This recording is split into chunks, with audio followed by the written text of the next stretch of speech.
Media asing klaim Indonesia berencana normalisasi hubungan dengan Israel sebelum 7 Oktober. Hingga saat ini tidak terdapat niatan Indonesia untuk membuka hubungan diplomatik dengan Israel.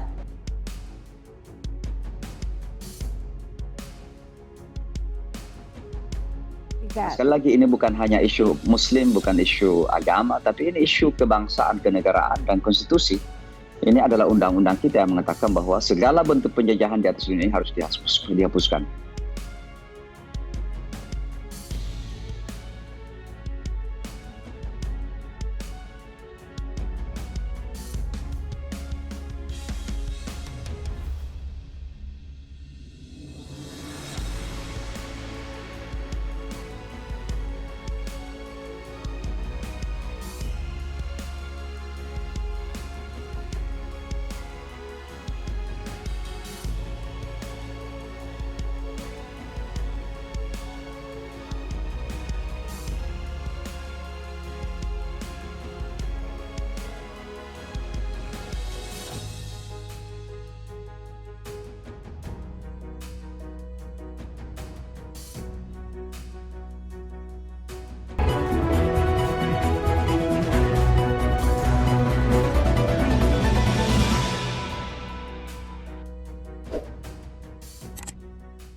Indonesia dan Israel berencana menggunakan atau mengumumkan normalisasi hubungan diplomatik sebelum tertunda oleh serangan Hamas pada 7 Oktober 2023 dan perang Israel di Gaza setelahnya.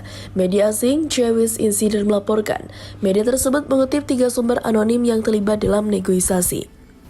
Presiden Joko Widodo atau Jokowi dan Eli Cohen selaku Menteri Luar Negeri Israel saat itu telah menyetujui rencana akhir perjanjian normalisasi hubungan kedua negara sebagai langkah pertama menuju hubungan diplomatik penuh, kata para sumber.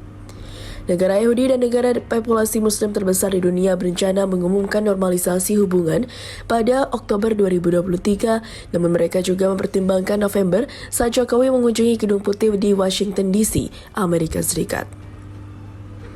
Jokowi sempat bertemu Presiden Amerika Joe Biden pada 13 November 2023 sebelum menghadiri rangkaian kegiatan kerja sama ekonomi Asia Pasifik di San Francisco yang berlangsung pada 11 sampai 27 November 2023.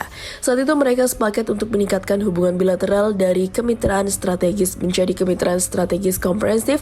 Sumber-sumber Jewish Insider mengatakan Indonesia saat ini memantau perkembangan normalisasi hubungan Israel dengan Arab Saudi yang kini terhambat karena Riyadh mensyaratkan gencatan senjata di Gaza dan pembentukan negara Palestina sebelum negosiasi berlanjut. Politikus Andi Wijayanto yang pernah menjabat Gubernur Lembaga Ketahanan Nasional tersebut terlibat dalam negosiasi normalisasi hubungan Israel-Indonesia sebagai penasihat senior Jokowi. Ia bersama dengan Dan Shapiro yang pada saat itu merupakan penasihat senior Departemen Luar Negeri Amerika Serikat. Hingga berita ini diterbitkan, Andi belum menjawab permintaan Tempo untuk berkomentar tentang kabar keterlibatan dalam negosiasi itu. Kementerian Luar Negeri RI menyatakan tidak tahu menahu soal pertemuan tersebut. Kementerian Luar Negeri atau Luar Negeri tidak mengetahui sama sekali mengenai pertemuan itu, kata juru bicara Muhammad Iqbal lewat pesan singkat pada Kamis 29 Februari 2024.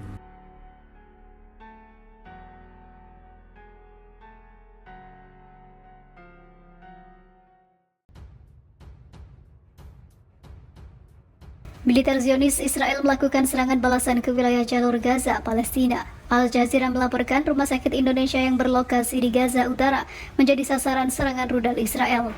Serangan udara Israel tersebut membuat 1 tenaga medis Palestina meninggal. Hal itu juga membuat sebagian bangunan rumah sakit Indonesia di Gaza hancur. Adapun rumah sakit tersebut dibangun atas sumbangan masyarakat dan juga lembaga dari Indonesia.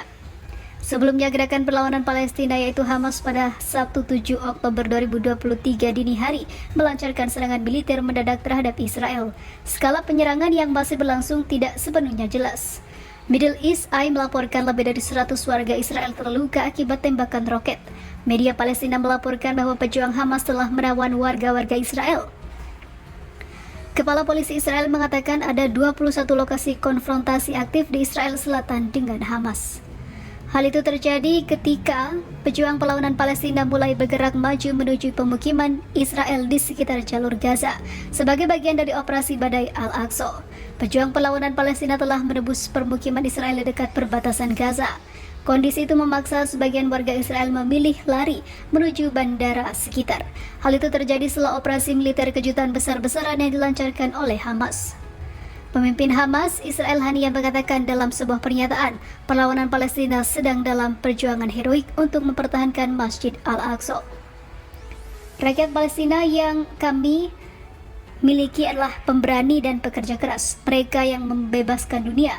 Perlawanan Palestina pada momen bersejarah ini terlibat dalam perjuangan heroik untuk Masjid Al-Aqsa, situs suci kami dan juga para tahanan kami, kata Ismail. Selama beberapa hari terakhir, ribuan pemukim fasis dan juga kriminal menodai tempat suci Nabi Muhammad dan melakukan salat di sana untuk memaksakan kedaulatan atas wilayah tersebut. Jika dunia diam, tidak akan diam terhadap agresi itu, ujar Ismail. Sementara itu, Brigade Al-Qassam, sayap militer Hamas, telah merilis rekaman yang menunjukkan mereka mengambil alih situs militer Israel di dekat pagar perbatasan jalur Gaza. Video tersebut menunjukkan para pejuang saling baku tembak dengan tentara Israel yang kemudian terekam tewas.